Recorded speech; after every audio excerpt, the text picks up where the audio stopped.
إن الحمد لله نحمده ونستعينه ونستغفره ونعوذ بالله من شرور أنفسنا ومن سيئات أعمالنا من يهده الله فلا مضل له ومن يضلل فلا هادي له وأشهد أن لا إله إلا الله وحده لا شريك له وأشهد أن محمدا عبده ورسوله أما بعد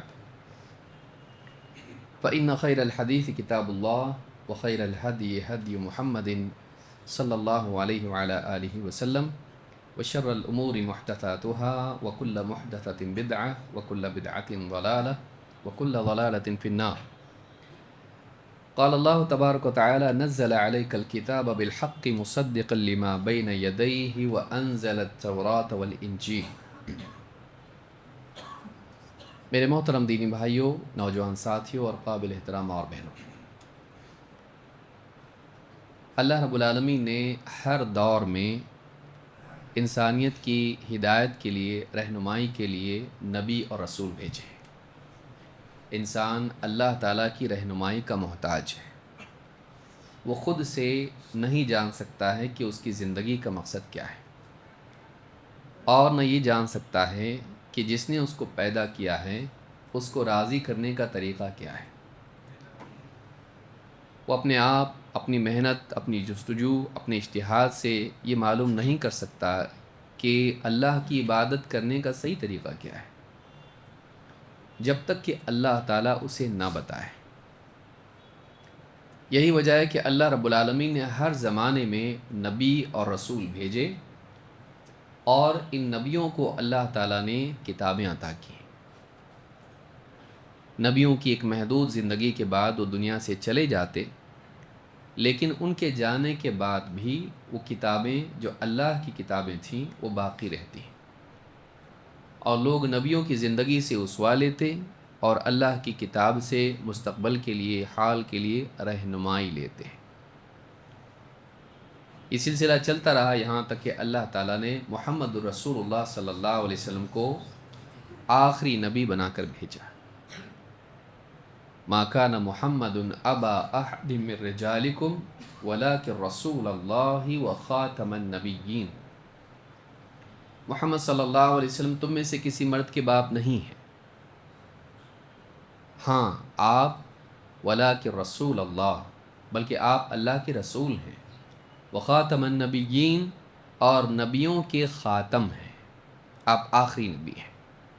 آپ کی تشریف آوری پر، آپ کی بعثت پر اللہ تعالیٰ نے پچھلے سارے نبیوں کی شریعتوں کو منسوخ کر دیا اور آپ کو آخری نبی بنایا۔ اب قیامت تک کے لیے آپ کی شریعت چلیں گی۔ آپ قیامت تک کے لیے نبی اور رسول بنا کر بھیجے گئے ہیں۔ پھر اللہ تعالیٰ نے ایک اور احسان کیا، وہ یہ کہ آپ کو ایک ایسی کتاب عطا کی جو قیامت تک کے لیے محفوظ رہنے والی کتاب ہے۔ انا نحن نزلنا الذکر وانا لہ لحافظون۔ اس نصیحت کی کتاب قرآن کو ہم نے ہی نازل کیا ہے اور ہم ہی اس کے محافظ ہیں۔ اللہ تعالیٰ نے اس کتاب کی حفاظت کا خود ذمہ لیا، اور اس کتاب کو قیامت تک کے آنے والے انسانوں کے لیے ہدایت اور رہنمائی بنایا، حق اور باطل میں فیصلہ کرنے کے لیے پیمانہ بنایا، اور زندگی کے مسائل میں رہنمائی کے لیے اور اپنے دل کے علاج کے لیے اس کتاب کو ہدایت اور شفا بنایا۔ قرآن کریم کی خصوصیات میں سے خصوصیت یہ بھی ہے کہ قرآن ان پچھلی کتابوں کی تصدیق کرتا ہے جو اللہ تعالیٰ نے پچھلے نبیوں پر بھیجی۔ قرآن پچھلی کتابوں کو جھٹلاتا نہیں۔ قرآن یہ نہیں بتاتا ہے کہ اللہ تعالیٰ نے پہلے کوئی رہنمائی نہیں دی، کوئی نبی نہیں بھیجا، یہی صحیح ہے، بس پچھلا سب غلط۔ بلکہ قرآن ہم کو یہ سکھاتا ہے کہ پہلے بھی نبی آئے، وہ بھی سچے نبی تھے، اور قرآن کے علاوہ اس سے پہلے بھی کتابیں دی گئی تھیں، اور وہ سچی کتابیں تھیں، وہ اللہ کی کتابیں تھیں، ان میں ہدایت اور رہنمائی تھی اس دور کے لیے جس میں وہ بھیجی گئی۔ ہر زمانے کے لیے اللہ تعالیٰ نے انسانوں کو رہنمائی دی۔ پچھلی کتابیں ان کے اپنے دور کے لیے رہنمائی تھیں، ان میں احکام تھے، عقائد تھے، اخلاقی تعلیمات تھیں۔ پھر قرآن آیا تو قرآن میں ان کتابوں کی جو تعلیمات باقی رہنی تھیں، قرآن میں ان تعلیمات کو باقی رکھا گیا، اور جو تعلیمات اس خاص دور کے لیے تھیں، اس دور کے لیے خاص تھیں، اور آنے والے دور کے لیے الگ قانون بیان کرنا تھا انسانوں کے لیے، اللہ تعالیٰ نے ان پچھلے قوانین کو منسوخ کر دیا اور قرآن میں اپنی طرف سے نیا قانون دیا۔ کیوں ایسا ہوتا ہے؟ اللہ تعالیٰ ہر دور کے لیے اس سماج کی، اس دور کی مصلحت کے لیے ان کے مطابق قوانین نازل کرتا ہے، اور اس میں امتحان بھی ہوتا ہے۔ ہر قوم کو الگ الگ طور پر آزمایا جاتا ہے، لہٰذا ان کے لیے قوانین بھی ایسے ہوتے ہیں کہ جن میں ان کی آزمائش ہو، تو یہ قانون بدلتے رہتے ہیں۔ اس لیے نہیں کہ اللہ رب العالمین کا علم بدلتا ہے، اس لیے کہ لوگوں کے حالات بدلتے ہیں۔ اس کو ہم آنے والے درسوں میں دیکھیں گے جب ہم قرآن میں ناسخ اور منسوخ کے بارے میں سمجھنے کی کوشش کریں گے۔ آج ہماری گفتگو کا موضوع ہے قرآن کریم پچھلی کتابوں کی تصدیق کرتا ہے، خاص طور سے تورات، انجیل، زبور، اور اسی طرح سے ابراہیم علیہ السلام کے، موسیٰ علیہ السلام کے صحیفے۔ قرآن کریم میں ان سب کا ذکر آیا ہے۔ جیسے یہاں میں نے آیت پڑھی، اللہ نے فرمایا نزل علیک الکتاب بالحق، اے نبی ہم نے حق کے ساتھ آپ پر یہ کتاب نازل کی ہے۔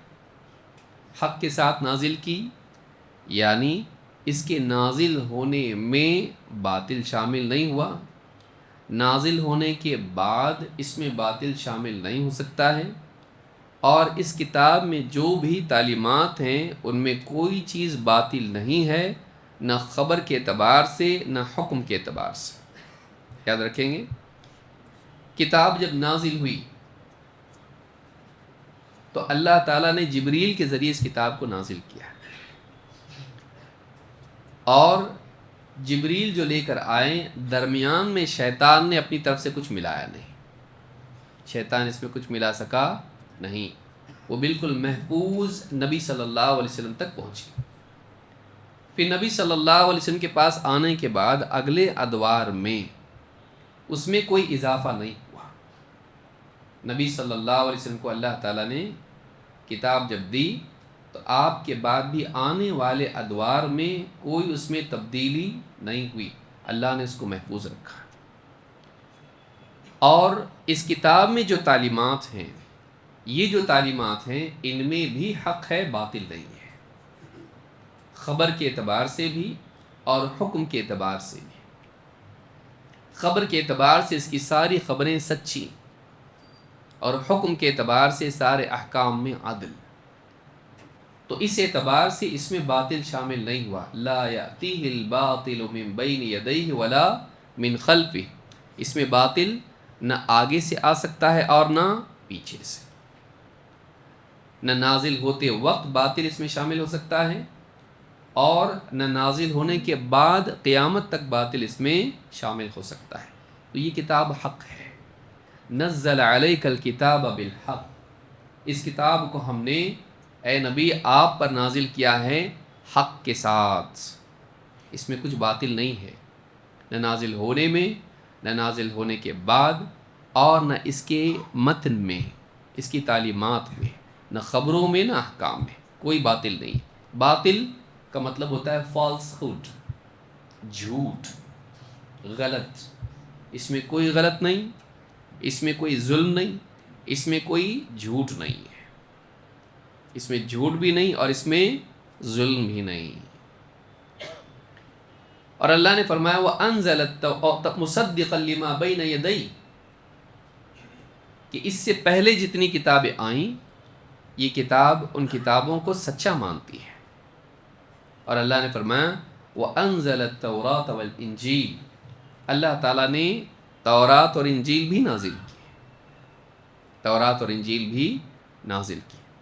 فرق یہ ہے کہ اس کتاب کی حفاظت کا ذمہ خود اللہ تعالیٰ نے لیا ہے، لیکن پچھلی کتابوں کی حفاظت کی ذمہ داری ان کتابوں کے حاملین پر ڈالی گئی تھی، ان قوموں پر ڈالی گئی تھی جن کو یہ کتاب دی گئی تھی، لیکن انہوں نے اپنی طرف سے اس میں تبدیلیاں کر دیں، کبھی خواہشات کی بنیاد پر یا کبھی تشریح کے نام پر، اور تشریح اور اللہ کی تعلیمات مکس ہو گئی اور لوگوں کے لیے اب تفریق کرنا ممکن نہیں رہا۔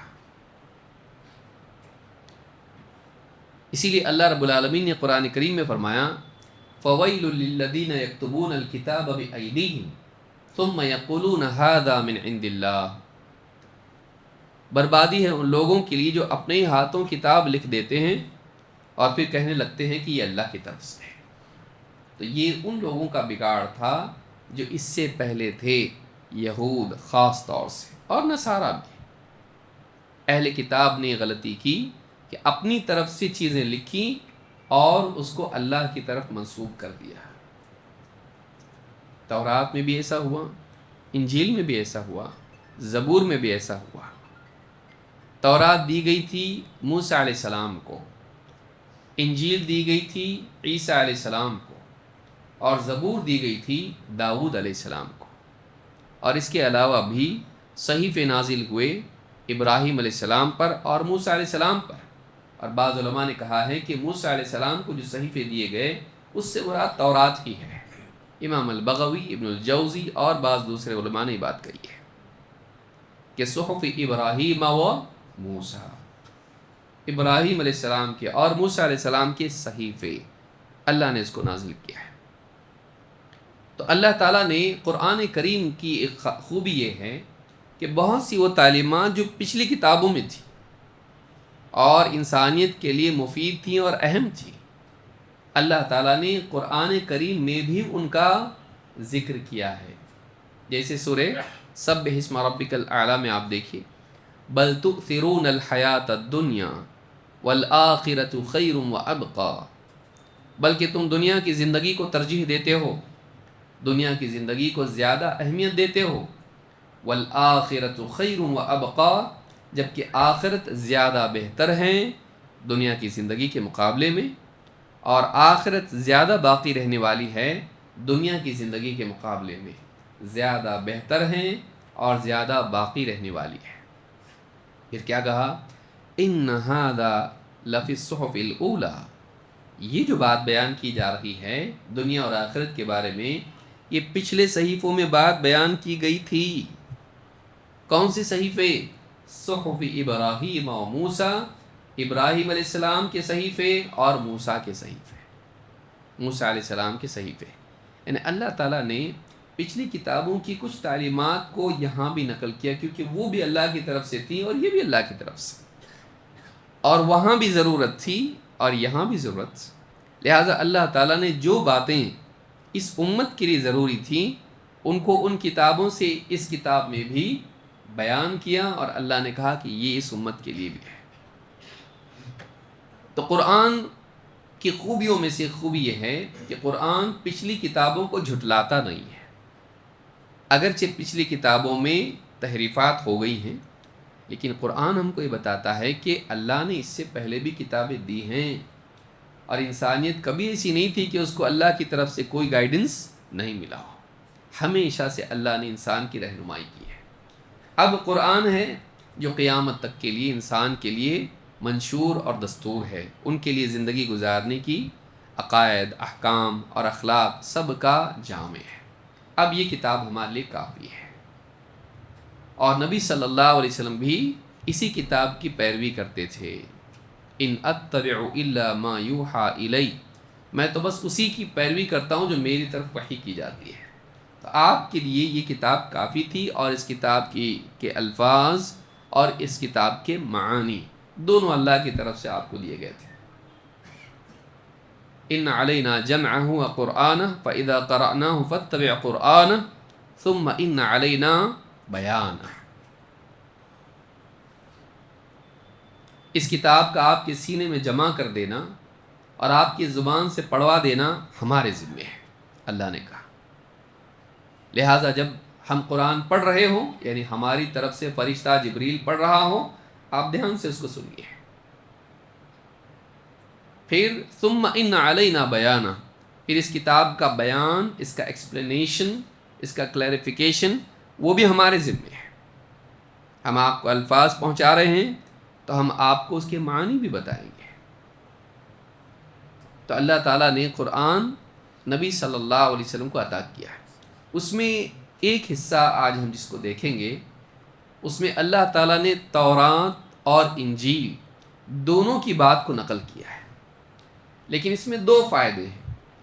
ایک تو یہ بتانا کہ قرآن کریم میں تورات اور انجیل کی تعلیمات اور ان میں آئی ہوئی باتوں کا دوبارہ ذکر ہے، اور یہ بھی کہ صحابہ دین میں کتنے اہم ہیں، صحابہ کتنے اہم لوگ تھے، اتنے اہم کہ اللہ تعالیٰ نے پچھلی کتابوں میں بھی ان کا تذکرہ کیا ہے۔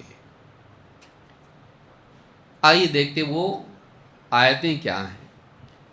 یہ سورۃ الفتح کی آیت نمبر 29 ہے، 29، جس میں اللہ رب العالمین نے تورات اور انجیل کے حوالے سے صحابہ کی فضیلت بیان کی ہے۔ اس سے معلوم ہوتا ہے کہ صحابہ پیدا نہیں ہوئے تھے، لیکن ان کا تذکرہ پچھلی آسمانی کتابوں میں آیا ہوا تھا۔ اللہ تعالیٰ نے جہاں نبی صلی اللہ علیہ وسلم کی خوشخبری پچھلی کتابوں میں ذکر کی، وہیں اللہ رب العالمین نے صحابہ کا بھی تذکرہ پچھلی کتابوں میں کیا۔ تو اس سے صحابہ کی فضیلت معلوم ہوتی ہے کہ کتنے اونچے لوگ تھے کہ ان کا نام آسمانی کتابوں میں آ رہا ہے، ان کا تذکرہ پچھلی کتابوں میں آ رہا ہے۔ تو یہ کوئی معمولی لوگ نہیں تھے، اور معمولی کیسے ہو سکتے ہیں جبکہ نبی صلی اللہ علیہ وسلم نے خود حدیث میں کہا خیر الناس قرنی، بہترین لوگ وہ جو میرے دور کے ہیں، صحابہ۔ اور قرآن میں اللہ نے فرمایا کنتم خیر امۃ اخرجت للناس، تم بہترین لوگ ہو جنہیں لوگوں کے لیے چن کر نکالا گیا ہے، لوگوں کی ہدایت کے لیے۔ کیسے؟ تأمرون بالمعروف وتنہون عن المنکر وتؤمنون باللہ، تم بھلائی کا حکم دیتے ہو، برائیوں سے روکتے ہو، اور اللہ پر ایمان رکھتے ہو۔ ہمارے پاس بہت پیسہ ہے، ہمارے پاس بہت مین پاور ہے، ہمارے پاس حکومت ہے، ان چیزوں پر تمہارا بھروسہ نہیں ہے، تمہارا بھروسہ کس پر ہے؟ اللہ پر۔ تو اللہ تعالیٰ نے یہ جو آیت نازل کی، ابن عباس کہتے ہیں یہ جو کہا جا رہا ہے کہ تم بہترین امت ہو، کہتے ہیں یہ وہ لوگ ہیں جو نبی صلی اللہ علیہ وسلم کے ساتھ ہجرت کر کے مکہ سے مدینہ، اصل یہ لوگ ہیں۔ کنتم خیر امت کے جو مصداق ہیں، یہ اصل کون لوگ ہیں؟ یہ صحابہ میں سے بھی مہاجرین ہیں۔ اسی لیے آپ دیکھیں کہ امت کے سب سے افضل 4 صحابی کون ہیں؟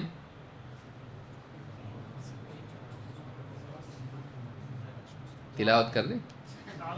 ہاں، چاروں خلیفہ، ابو بکر و عمر و عثمان و علی رضی اللہ تعالیٰ عنہم اجمعین، یہ سب کے سب مہاجر کے انصار ہیں، مہاجر ہیں، اور یہ پوری امت میں سب سے افضل ہیں۔ پوری امت میں سب سے افضل صحابہ، صحابہ میں سب سے افضل یہ لوگ ہیں۔ تو اس اعتبار سے کہتے ہیں کہ جو ہجرت کر کے مکہ سے مدینہ گئے، ان کے بارے میں کہا جا رہا ہے کہ تم سب سے بہترین امت ہو۔ پھر بعد میں جو لوگ ان کے نقش قدم پر چلے، ان صفات کے حامل بنے، وہ اپنے اپنے مرتبے کے اعتبار سے بہترین بنیں گے، ساری انسانیت کے مقابلے میں اور ادوار کے اعتبار سے۔ کیا ہے وہ خوبی؟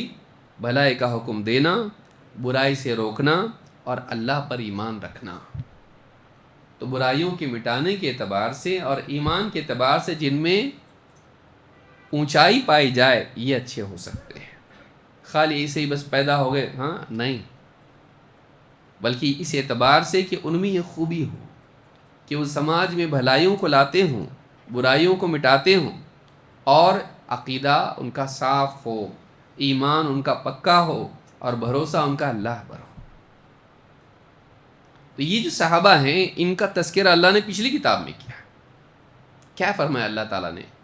اللہ نے کہا محمد الرسول اللہ، محمد صلی اللہ علیہ وسلم اللہ کے رسول ہیں. اللہ نے نبی صلی اللہ علیہ وسلم کا تذکرہ کیا، فوراً آپ کے صحابہ کو جوڑ دیا.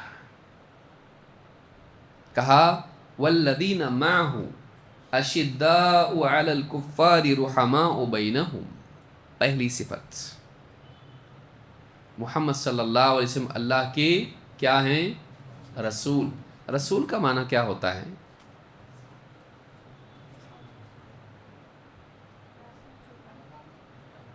بعض الفاظ اتنا ہم لوگ سنتے ہیں کہ اس کا میننگ دیکھنے کی بھی ضرورت محسوس نہیں کرتے. رسول کا معنی کیا ہوتا ہے؟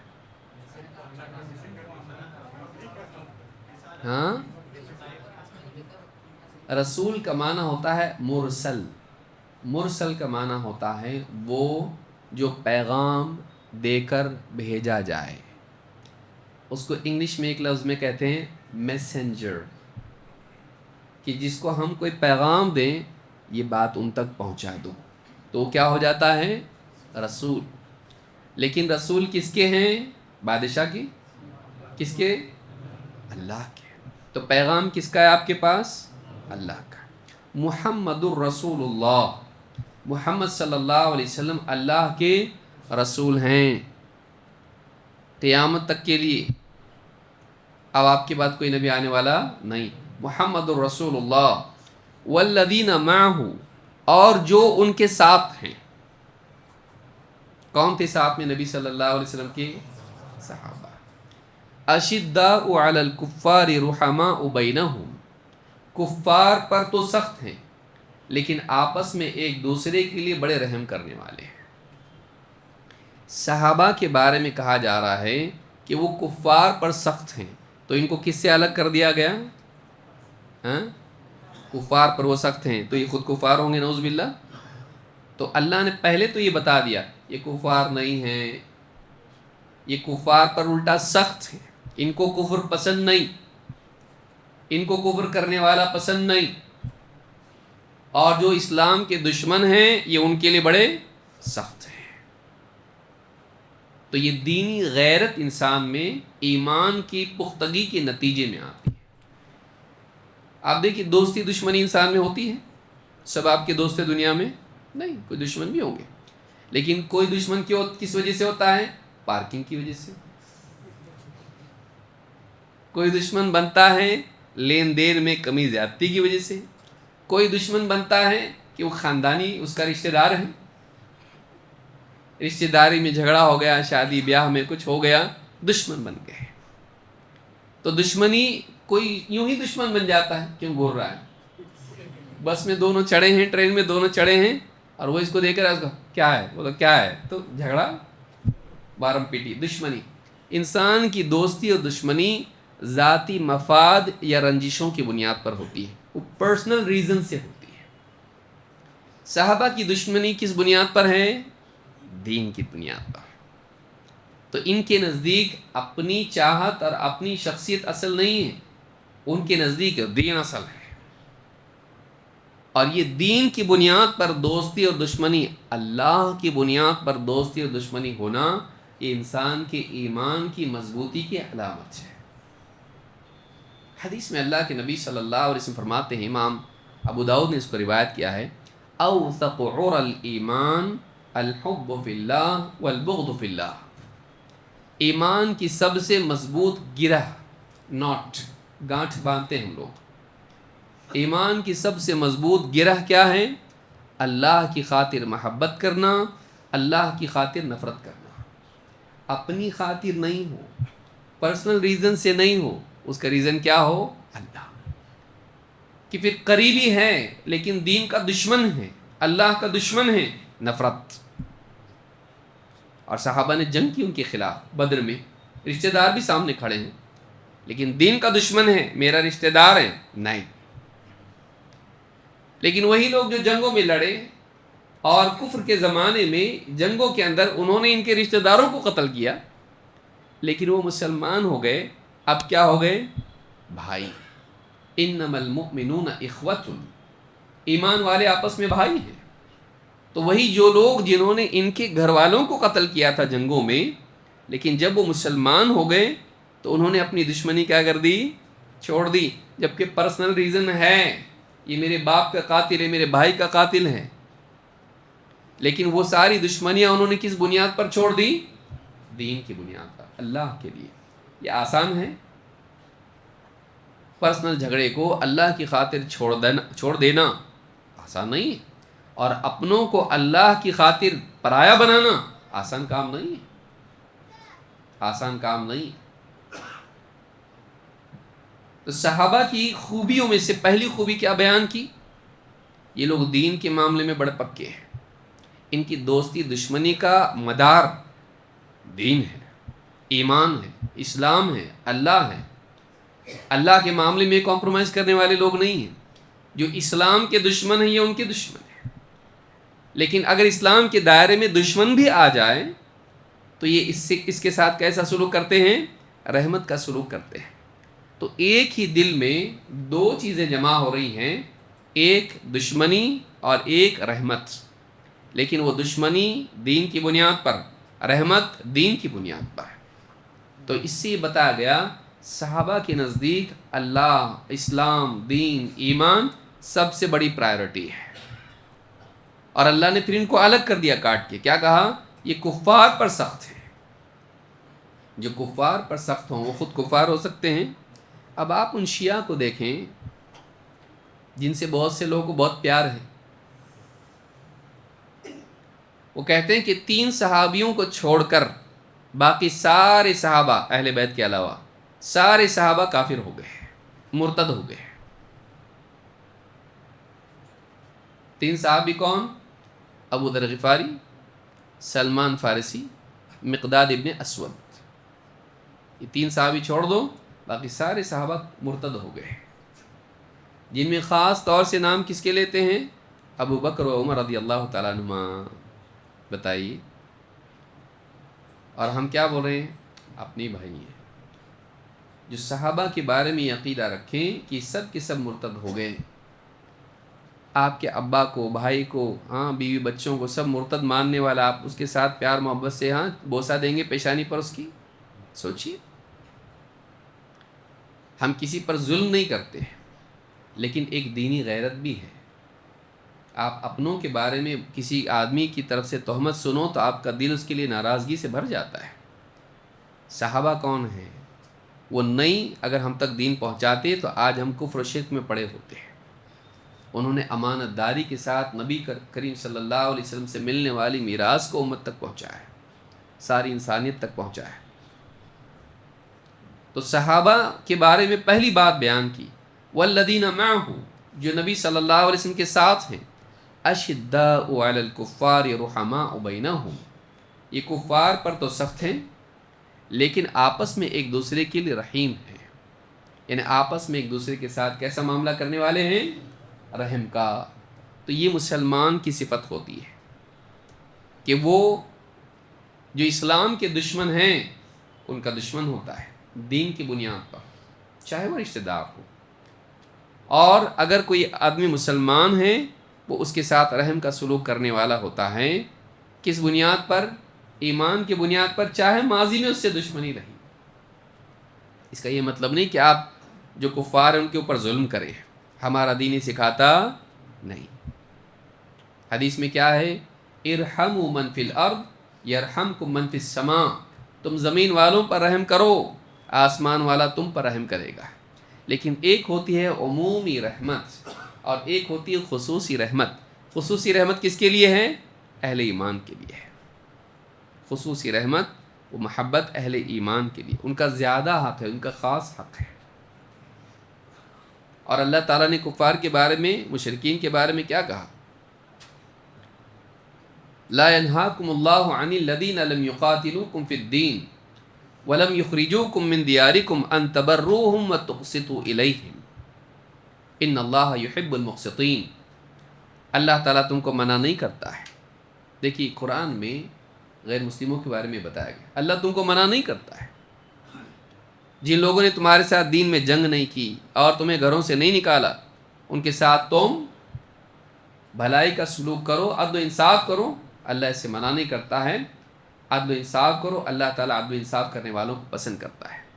تو یہ تعلیم اسلام کی ہے، یہ بھی یاد رکھے، ورنہ آدمی غلط معنی پہناتا ہے کہ دیکھو یہ نفرت کی دعوت دے رہے ہیں۔ اسلام میں اس بات کی دعوت ہے کہ ایک انسان سب کے ساتھ رحمت کرنے والا ہو، لیکن اہل ایمان کے ساتھ خصوصی رحمت سے۔ اور اسلام کے جو دشمن ہیں ایسے لوگوں کے ساتھ سختی ہوگی، ان کے ساتھ معاملہ کیسا ہوگا؟ نہیں، کمپرومائز نہیں، غلط کے آگے جھکنا نہیں، صحیح ہے، غلط ہے۔ پیار محبت میں آ کے آپ بتوں کے آگے جھک سکتے نہیں، جھک سکتے ہم لوگ، اسلام کی تعلیم یہ نہیں ہے۔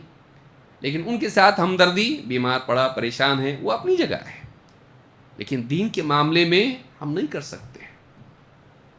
تو یہ بنیاد ہے۔ تو صحابہ کے اندر یہ چیز پائی جاتی تھی کہ وہ کفر کے معاملے میں سخت تھے، لیکن اہل ایمان سے کیسے تھے؟ رحم کرنے والے ایک دوسرے پر۔ تراہم، اب یہ پہلی چیز ہم نے دیکھی، ایمانی غیرت، دین کے معاملے میں اسٹرکٹ صحابہ ہے۔ نمبر 2، تراہم رکعا سجدا یبتغون فضلا من اللہ ورضوانا، تو نے دیکھے گا کہ کبھی سجدے میں ہیں اور کبھی رکوع میں ہیں، کبھی سجدے میں ہیں، اور اللہ کا فضل اور اس کی رضا کی تلاش میں ہیں۔ سیماہم فی وجوہہم من اثر السجود، اور ان کی علامت ان کے چہروں پر سجدے کا اثر ہے، سجدے کا نشان ہے، ان کی پہچان ہی ہے۔ ان کے چہرے دیکھیں تو معلوم ہوتا ہے کہ انہوں نے رات سجدے میں گزاری ہے، رات نماز میں گزاری ہے۔ ذالک مثلہم فی التوراۃ، یہ ان کا تذکرہ ہے تورات میں۔ تورات میں اللہ نے صحابہ کے بارے میں کیا بتایا؟ یہ دین کے معاملے میں بڑے غیرت مند ہوں گے، دین کے دشمنوں کے لیے سخت ہیں لیکن آپس میں نرم ہیں، اور تو ان کا حال دیکھے گا کہ عبادات میں مشغول ہیں، رکوع میں، سجدے میں، اور ان عبادات سے ان کا مقصود ریاکاری نہیں ہے، ان عبادات سے مقصود ان کا اللہ کا فضل حاصل کرنا، تلاش کرنا، اور اللہ کو راضی کرنا ہے۔ پہلے حصے میں آپ دیکھیں اللہ تعالیٰ نے اشداء علی الکفار کہہ کے صحابہ کو کفار سے کاٹ کے الگ کیا، صحیح؟ دوسرے حصے میں اللہ تعالیٰ نے صحابہ کو منافقین سے کاٹ کے الگ کیا۔ کیسے؟ منافقین کی نماز کے بارے میں لاپرواہی اللہ نے قرآن میں بیان کی ہے۔ کیا فرمایا اللہ تعالیٰ نے؟ ان المنافقین یخادعون اللہ وهو خادعهم وَإِذَا قَامُوا إِلَى الصَّلَاةِ قَامُوا كُسَالَىٰ يُرَاءُونَ النَّاسَ وَلَا يَذْكُرُونَ اللَّهَ إِلَّا قَلِيلًا۔ منافقین اللہ کے ساتھ دھوکے بازی کا کام کرتے ہیں۔ ان المنافقین یخادعون اللہ کو دھوکہ دے سکتا کوئی؟ دھوکہ اس کو دیا جاتا ہے جس کے علم میں نقص ہو۔ دھوکہ کیسے کہا تھا؟ ارے معلوم نہیں تھا، دھوکہ کھا لیا میں نے۔ تو معلوم نہیں تھا کا نتیجہ کیا ہوتا ہے؟ دھوکہ۔ خرید لیا آپ نے مہنگا سمجھ کے لیکن نکلا سستا، آپ نے سمجھ کے خریدا کہ اعلیٰ ہے نکلا گھٹیا، تو لا علمی دھوکے کا ذریعہ بن جاتی ہے۔ تو اللہ کے لیے علم کی کمی ہے؟ اللہ سب کچھ جانتا ہے، تو اللہ کوئی دھوکہ دے سکتا ہے؟ نہیں۔ لیکن یہ اپنے گمان میں نبی کے ساتھ دھوکے بازی کر رہے ہیں، سامنے کچھ پیچھے کچھ، صحابہ کے ساتھ دھوکے بازی کر رہے ہیں، سامنے کچھ پیچھے کچھ۔ تو نبی صلی اللہ علیہ وسلم کے ساتھ دھوکہ کرنا یہ اللہ کے ساتھ دھوکہ کرنا ہے، کیونکہ آپ اللہ کی طرف سے متعین ہیں۔ صحابہ کے ساتھ، ایمان والوں کے ساتھ دھوکے بازی کرنا یہ ایسا ہے جیسے اللہ کے ساتھ دھوکے بازی۔ کیوں؟ دین کے معاملے میں کر رہے ہیں، تجارت کے معاملے میں نہیں، دین کے معاملے میں، ایمان کے معاملے میں کر رہے ہیں۔ ہم ایمان لائے بولتے اور اکیلے میں جا کے مذاق کر رہے ہیں، ہم تو بس ایسے ہی بولتے ایمان لائے، تھوڑی نہ مانتے ہم ان کو نبی۔ تو نبی کے ساتھ میں دغا بازی جب کرتے ہیں تو یہ گویا کہ اللہ تعالیٰ کے ساتھ دھوکے بازی ہے۔ اللہ نے کیا فرمایا حدیث قدسی میں؟ من عادى لي وليا فقد آذنته بالحرب، جو میرے کسی ولی کے ساتھ دشمنی مول لے، میرا اس کے لیے جنگ کا اعلان ہے۔ وہ دشمنی کس سے کر رہا ہے؟ اللہ کے ولی سے۔ جنگ کا اعلان کون کر رہا ہے؟ اللہ تعالیٰ۔ دشمنی کر رہا ہے ولی سے، لیکن جنگ کا اعلان ہے اللہ۔ نبی کا مقام ولی سے کتنا اونچا ہوتا ہے؟ تو دھوکے بازی کر رہا ہے نبی سے، لیکن اللہ تعالیٰ کے ہاں ایسا ہے جیسے اللہ کے ساتھ دھوکے بازی کر رہا ہے۔ اتنا بڑا جرم ہے۔ ان المنافقین یخادعون اللہ وہو خادعهم، لیکن بات یہ ہے یہ اللہ کو دھوکہ نہیں دے سکتے۔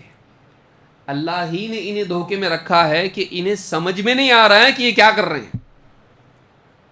اللہ تعالیٰ نے ان کی عقلوں پر پردہ ڈال دیا اور ان کو خود سمجھ میں نہیں آ رہا ہے کہ ہم کتنی بڑی بیوقوفی کر رہے ہیں، اور وہ نبی کے ساتھ میں، مسلمانوں کے ساتھ دھوکے بازی کرنے میں اپنے انجام سے غافل پڑے ہوئے ہیں، اور یہ سمجھ رہے کہ ہم بہت بڑا کام کر رہے ہیں، ہم کامیاب ہو رہے ہیں دھوکہ دینے میں، جبکہ ناکام ہیں۔ اللہ دیکھ رہا ہے یہ کیا کر رہے ہیں، لیکن یہ اللہ تعالیٰ سے غافل ہیں، اور اللہ سے غافل ہونے والا کبھی کامیاب ہوتا نہیں، وہ خود دھوکے میں ہے۔ جیسے کوئی آدمی، دیکھیے آپ اکثر ویڈیو آتے ہیں کہ آدمی چپکے سے کسی کی جیب میں سے پیسہ نکال رہا، اور دوسرا آدمی بیٹھ کے اس کا ویڈیو بنا رہا ہے ٹرین میں۔ وہ کیا سمجھتا ہے؟ مجھے کوئی دیکھ نہیں رہا ہے، جبکہ پوری پبلک، آپ دیکھیے پورے لوگ اس کو دیکھ رہے ہیں سی سی ٹی وی میں۔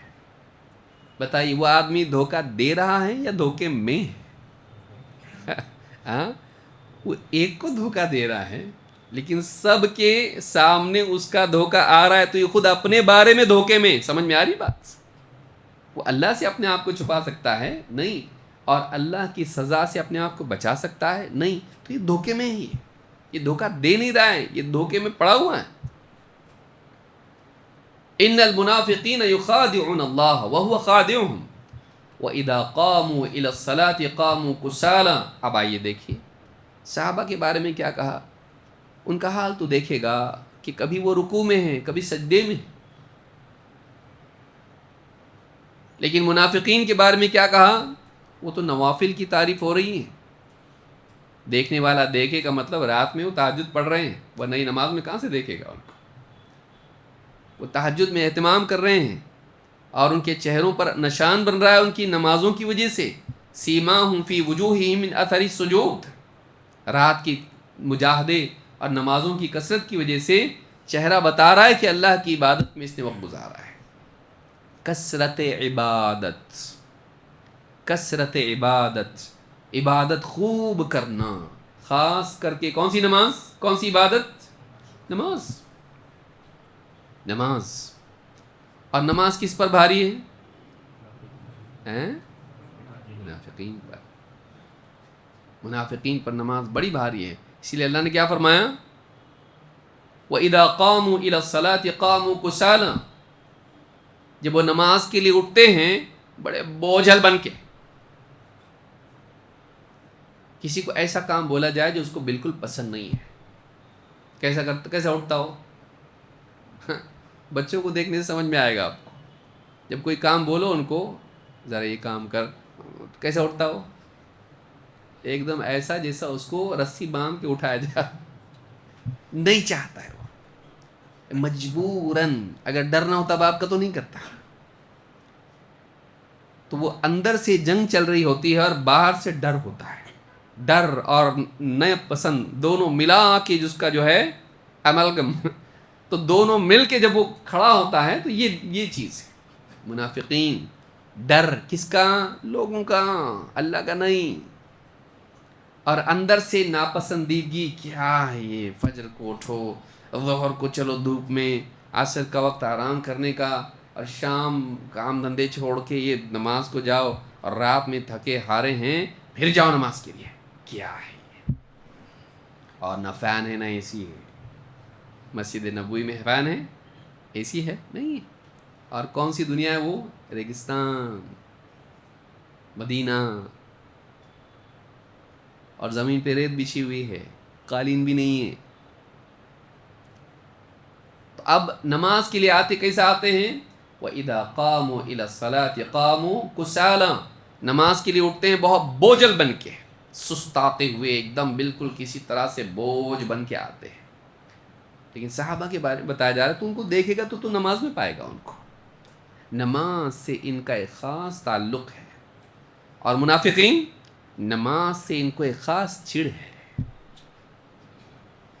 ان سے الگ کر دیا اللہ نے، منافقین سے. اچھا آتے بھی ہیں، آنا تو پڑے گا نا بھائی. کس کے لیے آتے ہیں؟ دکھانے کے لیے آتے ہیں ہم آئے. کس کو دکھانے کے لیے؟ اللہ کو نہیں، لوگوں کو. ہمارا نام مسلمانوں کی لسٹ میں سے کٹ مت کرو، کیونکہ اس زمانے میں جو نماز نہیں کا مطلب اسلام نہیں. مسلمان نماز نہیں پڑھ سکتا، ایسا کیسا ہو سکتا؟ اس زمانے میں نماز مسلمان کا شعار تھی اور ہر زمانے میں رہے. منافقین آتے تھے کیوں؟ لوگ ہم کو دیکھیں اور یہ نہ کہیں کہ مسلمان نہیں ہے. یراؤون الناس، کیوں آتے ہیں؟ لوگوں کو دکھانے کے لیے. صحابہ کے بارے میں اللہ نے کیا فرمایا؟ تراہم رکعا سجدا یبتغون فضلا من اللہ ورضوانا. تو ان کو دیکھے گا کہ رکوع میں ہیں، سجود میں ہیں.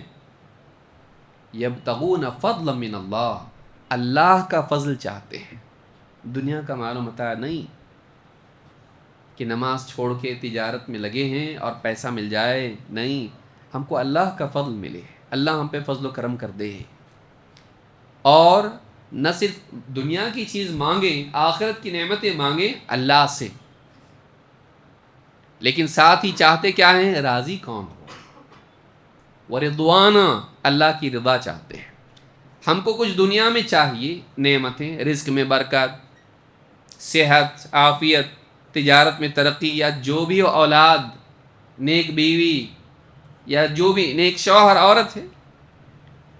تو جو بھی دنیا میں مانگ رہے ہیں، فضل کس سے تلاش کرتے ہیں؟ یبتغون فضلا من اللہ ورضوان. مسجد سے نکلتے تو کیا بولتے ہیں؟ کیا دعا ہے؟ جڑا. ہاں، نماز اللہ کا فضل پانے کا ذریعہ ہے. جمعہ کے بارے میں کیا کہا؟ فَإِذَا قُضِيَتِ الصَّلَاةُ فَانتَشِرُوا فِي الْأَرْضِ وَابْتَغُوا مِن فَضْلِ اللَّهِ. جب نماز ہو جائے جمعہ کی، زمین میں پھیل جاؤ اور کیا تلاش کرو؟ اللہ کا فضل تلاش کرو. رزق، حلال رزق. حلال رزق میں مال، اولاد، عزت، شہرت، دنیا کی نعمتیں جتنی بھی اللہ تعالیٰ کی طرف سے ملنے والی ہیں، اللہ دیتا. اللہ سے چاہنا غلط نہیں. تو جو بھی چاہتے ہیں مخلوق سے نہیں، کس سے چاہتے ہیں؟ اللہ سے. اللہ کا فضل تلاش کرتے ہیں. بیٹھیں گے؟ ختم کر دوں؟ ہاں بیٹھیں گے. ویسے بھی آج اجتماع کا دن ہے، ہاں تھوڑا سا بیٹھ جائیں گے. صبح تک نہیں بیٹھیں گے، ڈریے مت آپ. بیٹھیں گے تو گھبرا جا رہے ہیں. بیٹھیں گے کا مطلب بیٹھ جائیں گے ہم لوگ. دیکھیے یہ باتیں ہیں، یہ قرآن کی باتیں، دھیان سے اس کو سننا چاہیے. ورنہ باہر آدمی کرکٹ کی میچ میں اس میں گھنٹوں بیٹھتا ہے، فلموں میں گھنٹوں بیٹھتا ہے، لیکن وہ وبال بنے گی قیامت کے دن اس کے اوپر. دینی مجالس میں بیٹھنا ہی انسان کے لیے قیامت کے دن نجات کا ذریعہ بنے گا. تھوڑا کبھی زیادہ ہو جائے تو گھبرانا نہیں چاہیے. 1 کروڑ ملنے والے اور لائن میں زیادہ کھڑا ہونا پڑا تو ناراض ہوگا. جا رہا میں، نہیں چاہیے مجھ کو، اتنا دیر سے کھڑا ہوں، نہیں مل رہا ہے مجھ کو. جاتا شام تک رکے گا، اور شام کو اگر وہ بولیں بند کر رہے ہیں، بولے بند مت کرو میں رکنے کے لیے تیار ہوں، کوئی مسئلہ نہیں. پاؤں دکھ گئے ہوں گے کل آؤ. نہیں نہیں نہیں، پاؤں نہیں دکھے. دل، ہاں دل کا شوق جو ہے پاؤں کی دکھن پر غالب آ گیا ہے. دنیا کے لیے آدمی کیا نہیں کرتا. تو منافقین کے بارے میں اللہ نے کیا فرمایا کہ یراؤون الناس، لوگوں کو دکھاوا کرتے ہیں. صحابہ کے بارے میں کہا کہ تراہم رکعا سجدا یبتغون فضلا من اللہ ورضوانا. وہ تو دیکھے گا ان کو کہ رکوع میں ہیں، سجدے میں ہیں. اور رکوع اور سجدہ جھکاؤ کی علامت ہے کہ انسان کے اندر تواضع ہے، اللہ کا وہ بندہ ہے. رکوع میں اللہ کے آگے جھکتا ہے، سجدے میں پورا ہی جھکا دیتا، زمین پہ پیشانی رکھ دیتا اپنی. تو ان کی زندگی میں بندگی ہے، ان کی زندگی میں اللہ کی عظمت ہے، ان کی زندگی میں تواضع ہے. ہم کچھ نہیں ہیں، بڑا اللہ ہے. وہ اللہ کی بڑائی میں جینے والے لوگ ہیں. اور اللہ کے آگے جھکنے میں وہ چاہتے کیا ہیں؟ گول کیا ہے؟ لوگوں میں آ جائیں، فیمس ہو جائیں، نمازی ہیں؟ نہیں. وہ چاہتے ہیں کہ اللہ کا فضل ان کو نصیب ہو، جو بھی ملے ان کو اللہ سے ملے، اللہ ان نمازوں کی بنیاد پر ان کے مسائل کو حل کرے، انہیں عطا کرے۔ اور صرف اتنا ہی نہیں کہ وہ چیزیں چاہتے ہیں، کھانا دے، پانی دے، یہ دے، نہیں، اللہ کی عبادت کے ذریعے وہ ان کا اصل مقصود کیا ہے؟ یبتغون فضلا من اللہ ورضوانا، اللہ کا فضل اور اس کی رضا چاہتے ہیں کہ اللہ ہم سے راضی ہو جائے، اللہ ہم سے راضی ہو جائے، اللہ کی رضا کے لیے وہ عبادت کرتے ہیں۔ منافقین کے بارے میں کیا فرمایا؟ یراؤن الناس، وہ نماز کیوں پڑھتے ہیں؟ لوگوں کو دکھاوا کرنے کے لیے، ریاکاری۔ صحابہ کے بارے میں کیا کہا؟ یبتغون فضلا من اللہ ورضوانا، وہ اللہ کا فضل اور اس کی رضا چاہتے ہیں۔ یہاں اخلاص ہے، اللہ کی رضا کے لیے عمل کرنا کیا ہے؟ ایک آدمی نیک عمل کرے اللہ کو راضی کرنے کے لیے، اس کو کیا کہتے ہیں؟ اخلاص۔ ان کی اخلاص کو بتایا جا رہا صحابہ کے۔ منافقین کے بارے میں کہا جا رہا ہے یہ ریاکار لوگ ہیں، یراؤن الناس ولا یذکرون اللہ الا قلیلا، اللہ کو بہت تھوڑا یاد کرتے ہیں، اللہ کو یاد نہیں کرتے۔ لیکن ان کی نمازوں کا حال یہ ہے کہ ان کی نمازیں بھری ہوئی ہیں اس چیز سے کہ وہ اللہ سے مانگتے ہیں، اپنے کو محتاج بنا کر، گھمنڈ نہیں ہے ان کے اندر، اے اللہ اپنا فضل و کرم ہم پر کر دے، تو اپنے کو اللہ کا محتاج بنا کے جیتے ہیں، اللہ ہی سے مانگتے ہیں اور اللہ تعالیٰ کی رضا چاہتے ہیں، ہم سے راضی ہو جائے اللہ تعالیٰ۔ صحابہ کی فضیلت اللہ نے بیان کی، تو ایک تو ان کو کاٹ کے پہلے الگ کر دیا کفار سے، اشداء علی الکفار رحماء بینہم، دوسرا کاٹ کے الگ کر دیا کس سے؟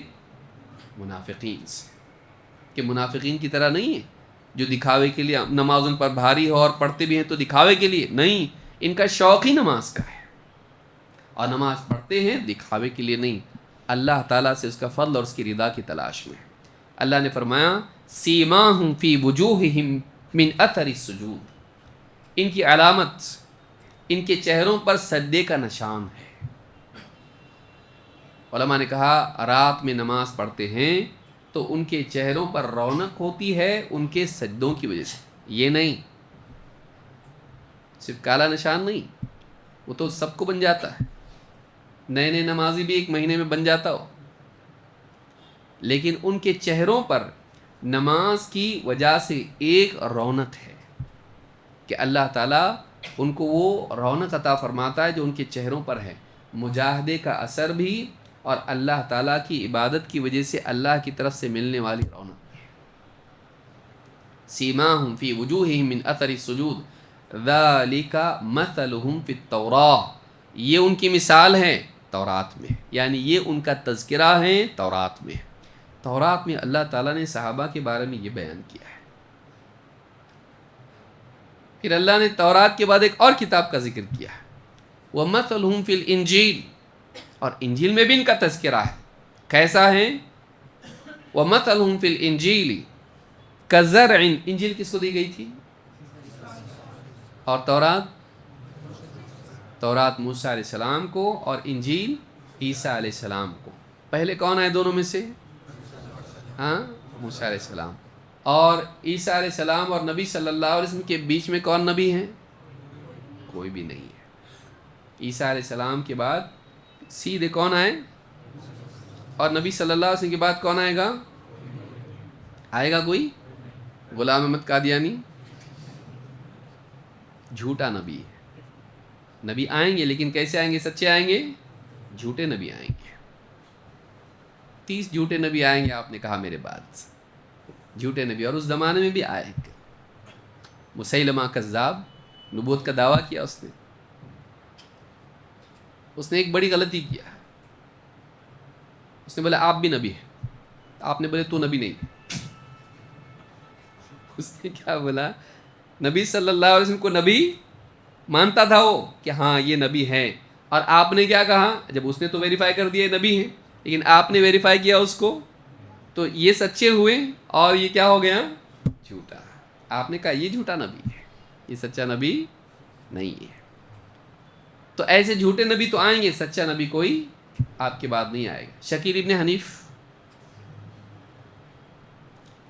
آدمی کیسے نبوت کا دعویٰ کرتا ہے سمجھ میں نہیں آتا ہے. اورنگ آباد میں رہتا ہے اور کیا کہتا ہے میں مہدی بھی ہوں اور عیسیٰ بھی ہوں, 2 in 1. اچھا پرابلم یہ ہے کہ عیسیٰ ابن مریم ابا نہیں, اور اس کا نام کیا ہے شکیل ابن حنیف, امی کا نام نہیں ہے, ابا کا نام ہے. کیسے عیسیٰ علیہ السلام, شکیل نام ہے, شکیل عیسیٰ میں اسپیلنگ میں کوئی ایک حرف کامن ہے؟ سوچیے کہاں عیسیٰ کہاں شکیل, لیکن لوگ مانتے ہیں اس کو. جن کو نہیں معلوم ہو تو سوچتے ہیں کہ ہو کیا رہا ہے, مطلب جن کو معلوم ہے وہ جانتے ہیں. کوئی بھی آدمی پاگل کھڑا ہو جاتا ہے, کوئی مہدی کا دعویٰ کر دیتا ہے, کوئی نبی ہونے کا دعویٰ کر دیتا ہے, اور اکثر یا تو ان کا دماغ خراب ہوتا ہے تو ان کا دل, ان کے اپنے کچھ نہ کچھ ہڈن ایجنڈاز ہوتے ہیں, اس وجہ سے اس طرح کے دعوے کرتے ہیں. یا کبھی کبھی ان کو لوگ کچھ بنا بھی دیتے ہیں, ان کے پیچھے کچھ طاقتیں کام کر رہی ہوتی ہیں تاکہ مسلمانوں میں انتشار ہمیشہ ہوتا رہے. کچھ لوگ ان کو ایسا کر کے سپورٹ کر کے بنا بھی دیتے ہیں, ان کو سیکیورٹی بھی اچھی ملتی ہے دیکھو عام طور سے. یا پھر یہ ہوتا ہے کہ ان کا دماغ ہی ان کا دماغ ہی خراب ہو جاتا ہے. بعض اوقات وہ اگڑم بگڑم پڑتے ہیں, ٹینشن زیادہ لے لیتے ہیں, اور فیملی میں کوئی حادثہ ہو گیا, بیوی چھوڑ کے چلی گئی یا جائیداد میں کچھ نقصان ہو گیا, سیدھا اثر ہوتا دماغ کے اوپر, اور پھر آدمی اٹھ پٹانگ بولنے لگتا ہے.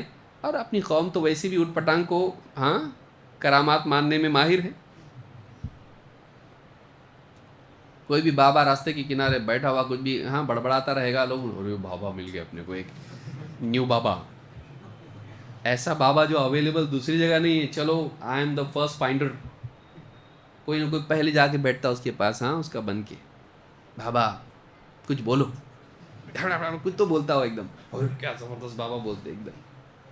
کبھی جوتا اٹھا کے مارتا, کبھی تھوک دیتا, اور تھوک وہ یہاں پڑتا تو پورے منہ پہ لگا دیتا اس کو. بابا کا تھوک ہے, اللہ والے ہیں بہت بڑے. جاہل, دیکھیے آدمی اگر جاہل ہو تو یہی اس کے لیے کافی ہے, اس کی بربادی کے لیے.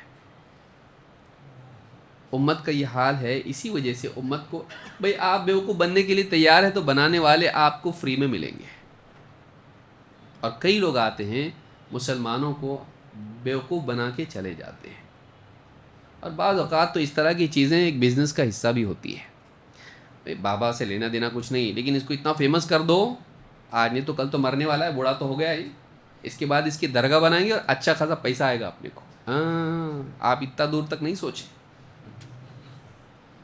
بھائی. آپ خالی کتابیں بیچ, کیلے بیچ, کدو بیچ, آپ اس میں ہی ہو.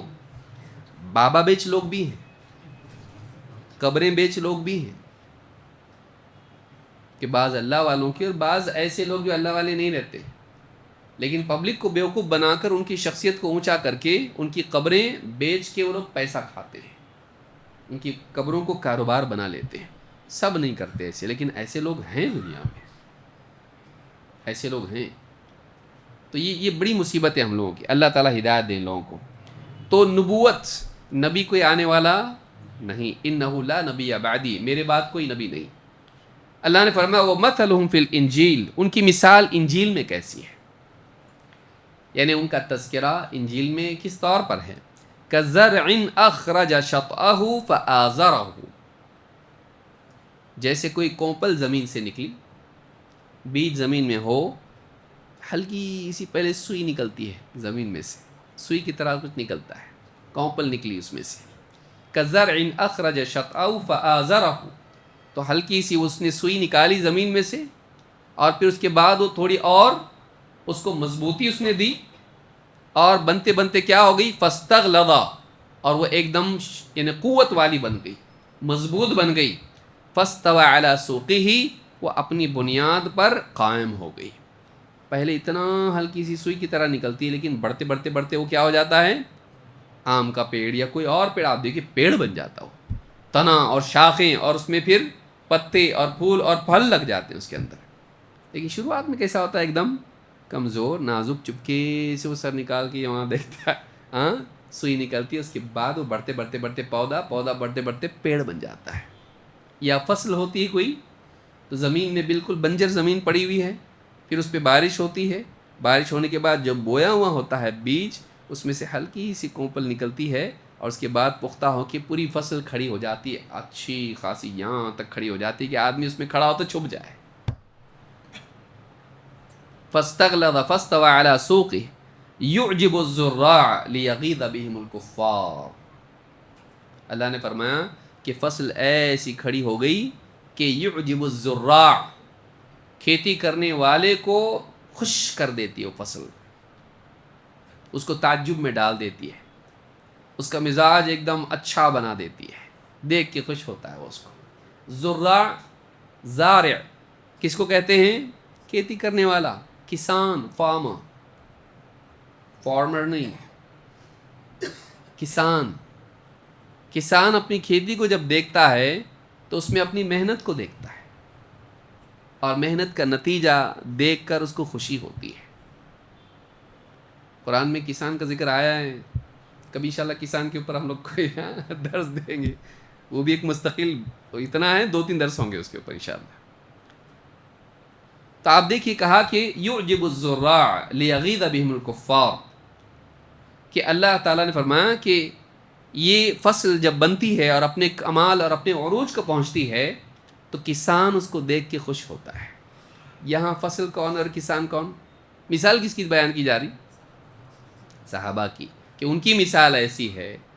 تو صحابہ پہلے کمزور تھے، 1 2 3 4، ہاں، ایک ابو بکر مردوں میں سے، ایک عورتوں میں سے خدیجہ، اور بچوں میں سے علی، اور پھر اس کے علاوہ غلام بلال، اور پھر مصعب ابن عمیر، اور فلاں فلاں صحابی، عمار ابن یاسر. ایسے لوگ جو کمزور سماج کے، سب جو ہے یا تو دھمکیاں ان کو آتی ہیں یا تو پٹائی ان کو ہوتی ہے. ایسے کمزور تھے کہ اگر اس کو اکھاڑ دے کوئی تو اکھڑ جائے، لیکن اللہ تعالیٰ نے اس کی حفاظت کی، بڑھتے بڑھتے بڑھتے بڑھتے وہ ایک دم فصل بن گئی، ایک دم پیڑ کے جیسا بن گیا. اب اکھاڑو اس کو، اب تمہارے بس میں ہے نہیں، اب قوت پا گیا. اور اس کو دیکھ کر خوش کون ہو رہا ہے؟ کسان. یا کسان کون ہے؟ نبی صلی اللہ علیہ وسلم. کہ اللہ کے رسول صلی اللہ علیہ وسلم جیسے کسان اپنی فصل کو دیکھ کے خوش ہوتا ہے، اور اس کو لگتا ہے کہ میری محنت کا نتیجہ ہوا، آندھی طوفان نہیں آیا، کچھ کیڑا اس کو نہیں لگا، ٹھیک ٹھاک محفوظ رہا یہ، تو اس کے عروج کو، کمال کو دیکھ کے وہ خوش ہوتا ہے. نبی صلی اللہ علیہ وسلم صحابہ کو دیکھ کے کیا ہوتے تھے؟ خوش ہوتے تھے.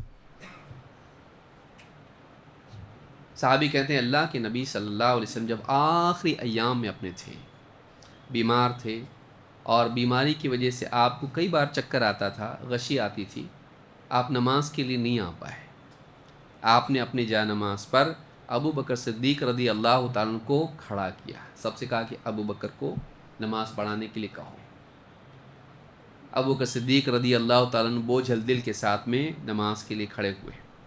صحابی کہتے ہیں جب ہم لوگ جب نماز کھڑی ہوئی، نماز قائم ہوئی، تو اللہ کے نبی صلی اللہ علیہ وسلم نے اپنے کمرے کا، کیونکہ کمرہ مسجد نبی سے جڑا ہوا ہے، نبی صلی اللہ علیہ وسلم دروازے میں اپنے گھر کے بیٹھتے، اور مسجد میں آپ اعتکاف میں ہوتے، اور آپ اپنا سر اپنے گھر میں کر دیتے. عائشہ صدیقہ رضی اللہ تعالیٰ آپ کا سر دھوتی، کنگھی کرتی اس میں، یعنی آپ کا گھر اور مسجد ایک دم جڑی ہوئی تھی. اور جو دروازہ تھا وہ مسجد کا، گھر کا ایک ہی کامن دروازہ تھا. آپ وہاں سے آتے تھے جب اقامت بلال رضی اللہ عنہ کہتے تھے. تو آپ نے پردہ ہٹایا اور صحابہ کو نماز کی حالت میں دیکھا. صحابی کہتے ہیں ہم نے دیکھا، اور آپ صلی اللہ علیہ وسلم سب کو دیکھا، آپ نے نماز پڑھ رہے ہیں، اللہ کی عبادت میں ہیں. ابو بکر صدیق رضی اللہ عنہ کے پیچھے سارے کے سارے نماز میں ہیں. آپ دیکھ کے صحابہ کو مسکرائے. آخری وقت میں، آخری ایام میں آپ صحابہ کو دیکھے اور آپ مسکرائے. اور صحابی کہتے ہیں کہ آپ نے پردہ چھوڑ دیا، اور اس کے بعد ہم نے آپ کو نہیں دیکھا، اس کے بعد ہم نے آپ کو نہیں دیکھا. آخری وقت میں آپ نے جب صحابہ کو دیکھا تو آپ کیا کیے؟ مسکرائے، خوش ہو گئے آپ. یعجب الزراع، کہ یہ فصل کیا ہوتی ہے کہ دیکھو آج اللہ کے گھر میں، مسجد میں، توحید کے ساتھ میں، اللہ کی بندگی میں، اللہ کے آگے جھکنے والے بندے یہ ہیں. نیک لوگ جمع ہو گئے اور اللہ کی عبادت کر رہے، میرا کام ہو گیا. یعجب الزراع، لیکن دوسری جگہ کیا کہا؟ لیغیظ بہم الکفار، اس کو یاد رکھیے، اور تاکہ کفار کو غصہ دلائے اللہ تعالیٰ، یہ منظر کفار کو غصہ دلائے کہ فصل دیکھو کیسی کھڑی فصل ہے۔ تو صحابہ کو دیکھ کر کفار کو کیا ہوتا ہے؟ غصہ۔ امام مالک رحمۃ اللہ علیہ فرماتے ہیں جو شخص صحابہ سے چڑھتا ہو وہ مسلمان نہیں ہو سکتا ہے۔ جو شخص، یہاں کس کے بارے میں بتایا جا رہا ہے؟ اس کو دیکھ کر جو زراع ہیں، جو زارع ہیں، وہ خوش ہوتا ہے، لیکن کفار کو صحابہ سے کیا آتی ہے؟ چڑ۔ تو یہ انسان کے کفر کی علامت ہے کہ اسے صحابہ سے چڑ ہو۔ آپ کسی بھی شیعہ کے سامنے بولو اپنے بیٹے کا نام ابو بکر عمر رکھتے کیا؟ رکھے گا؟ مر جائے گا نہیں رکھے گا۔ ایک نام لا کے دکھا دو آپ، ابو بکر عمر، لعنتیں کرتے ہیں صحابہ پر، لعنتیں کرتے ہیں۔ ابھی ذوالحجہ چل رہا ہے نا، اس کے بعد کون سا مہینہ آتا ہے؟ آپ دیکھ لو انٹرنیٹ پہ، پوچھ لو کسی سے کیا کرتے ہیں وہ۔ حسن و حسین کے لیے روتے ہیں رضی اللہ تعالیٰ عنہما، وہ بھی ہمارے ہیں، لیکن صحابہ پر لعنتیں کرتے ہیں، خاص طور سے حضرت ابو بکر صدیق رضی اللہ تعالیٰ عنہ اور حضرت عمر فاروق رضی اللہ تعالیٰ عنہ، ان پر لعنتیں کرتے ہیں، حضرت عائشہ پر لعنت کرتے ہیں۔ تو جو اس طرح کے لوگوں سے محبت رکھتا ہو اس کو مبارک بھی نہیں بولنا چاہیے، وہ جی ان کی محبت میں، لیکن ہم یہ کہتے ہیں کہ ایسی چیز برداشت نہیں کی جا سکتی ہے، یہ صحیح نہیں ہے۔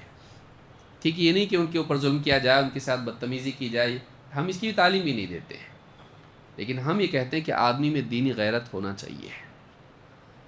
ایک دم آدمی ہاں چلو ہمارے ہیں، گلے ملو، سب ایک ہیں، نیک ہیں، نہیں کر سکتے آپ ایسا۔ اس کو سالو کرو بھئی، آپ کی زمین کھا گیا اور اپنے بول چلو بھائی جھگڑا مٹا دو، ابھی ہاں ملیں گے، گلے ملیں گے، ملتے آپ کیا بولتے؟ پہلے زمین کا کیا؟ آپ کی زمین کے بارے میں آپ چھوڑتے نہیں، اور صحابہ کے بارے میں چھوڑنا بولتے آپ، کیسے چھوڑیں گے؟ صحابہ کو مانو، ہم بھی محبت کریں گے، وہ عقیدہ رکھو جو رکھنا چاہیے، قرآن و سنت والا عقیدہ ہم بھی مانتے ہیں۔ خالی اہل بیت تھوڑی نہ ہیں، سارے صحابہ ہیں، جن میں اہل بیت بھی، ان کا اپنا ایک مقام ہے، لیکن سارے صحابہ کو ماننا پڑے گا۔ اور شیعہ کے ساتھ بات کرتے وقت یہی ٹیسٹ ہے اس کا، وہ سارا چھوڑو، ابو بکر عمر کے اس بارے میں تمہارا کیا کہنا ہے؟ دیکھیے آکسیجن سپلائی کم ہو جاتا ہے، ہاں بہت چیرتے ہیں وہ لوگ، بہت چیرتے، بہت نفرت کرتے ہیں، کلم کھلا کافر کہتے ہیں، اللہ تعالیٰ ان کو ہدایت دے۔ تو یہ بات یاد رکھیں کہ بعض اوقات لوگ محبت کی باتیں، اتحاد کی باتیں سیاسی تناظر میں کرتے ہیں، اور خاص طور سے وہ لوگ جن کے پاس عقیدے کی کوئی قیمت نہیں ہے۔ پہلے آپ عقیدے کو اہمیت دیجیے، کیونکہ صحابہ کو اگر آپ مجروح مانیں گے تو پورا دین مشکوک ہو جائے گا۔ تو اللہ نے فرمایا لیغیظ بہم الکفار، تاکہ اس فصل کے ذریعے سے، صحابہ کے ذریعے سے اللہ کفار کو غصہ دلائے، تاکہ وہ غصہ ہوں اس فصل کو دیکھ کر، صحابہ کو دیکھ کر۔ تو اس سے امام مالک رحمۃ اللہ علیہ فرماتے ہیں کہ جو شخص علی الاطلاق صحابہ سے چڑھتا ہو، ایسا آدمی، یہ آدمی اس بات کی علامت ہے کہ یہ ایمان والا نہیں ہے۔ تو ہمارے نزدیک ایمان کا ایک معیار اور پیمانہ یہ بھی ہے کہ آدمی تمام صحابہ سے محبت رکھتا ہو، کبھی صحابہ کے بارے میں دل میں خرابی لانا نہیں چاہیے۔ وعد اللہ الذین آمنوا وعملوا الصالحات منہم مغفرۃ واجرا عظیما، اللہ نے فرمایا اللہ تعالیٰ نے ان میں سے جو بھی لوگ ایمان لائے اور نیک عمل کریں، تو یہاں پر منہم جو کہا ہے وہ جنس کے طور پر ہے، تبعیض کے لیے نہیں ہے، کہ جو لوگ صحابہ ہیں جو ایمان لائے، یہاں ان کی تفصیل بیان کی جا رہی ہے، یہ تقیید نہیں ہے، بتایا جا رہا ہے، ان کا وصف بیان کیا جا رہا ہے کہ یہ لوگ جو ایمان لائے اور نیک اعمال کیے، ان کے لیے اللہ تعالیٰ نے کیا کیا ہے؟ مغفرت اور اجر عظیم کا وعدہ کیا ہے۔ اس لیے دوسری جگہ کیا فرمایا؟ وَكُلًّا وَعَدَ اللَّهُ الْحُسْنَى، سب کے لیے اللہ کی طرف سے جنت کا وعدہ ہے، سارے صحابہ کے لیے جنت کا وعدہ ہے۔ تو آپ دیکھیے صحابہ، اب دو باتیں ہم نے سیکھی، ایک تورات اور انجیل کی باتوں کو اللہ نے قرآن میں بھی ذکر کیا ہے، لیکن دوسری بات جو اور بھی بہت اہم ہے وہ کیا ہے؟ صحابہ کا تذکرہ تورات اور انجیل میں ہے، اور صحابہ کا تذکرہ قرآن میں بھی آ گیا ہے۔ صحابہ کا تذکرہ قرآن میں ہے، جن کا تذکرہ اللہ نے قرآن میں کیا ہو، کتنی عظیم شخصیات ہوں گی، ان کو ہلکا لے سکتے؟ صحابہ کے بارے میں کبھی بھی بد زبانی نہیں کرنا، نادانی میں آدمی بول دے توبہ کرے، لیکن جانتے بوجھتے صحابہ کے بارے میں ایسی بات کرنا جن سے صحابہ کا اعتبار ختم ہوتا ہو، یہ ٹھیک نہیں ہے۔ اللہ تعالیٰ ہم سب کو ہدایت عطا فرمائیں اور ہم سب کو دین پر جمائے رکھے، اور صحابہ کے بارے میں ہمارے دلوں کو صاف رکھے۔ اقول ھذا واستغفر اللہ لی ولکم۔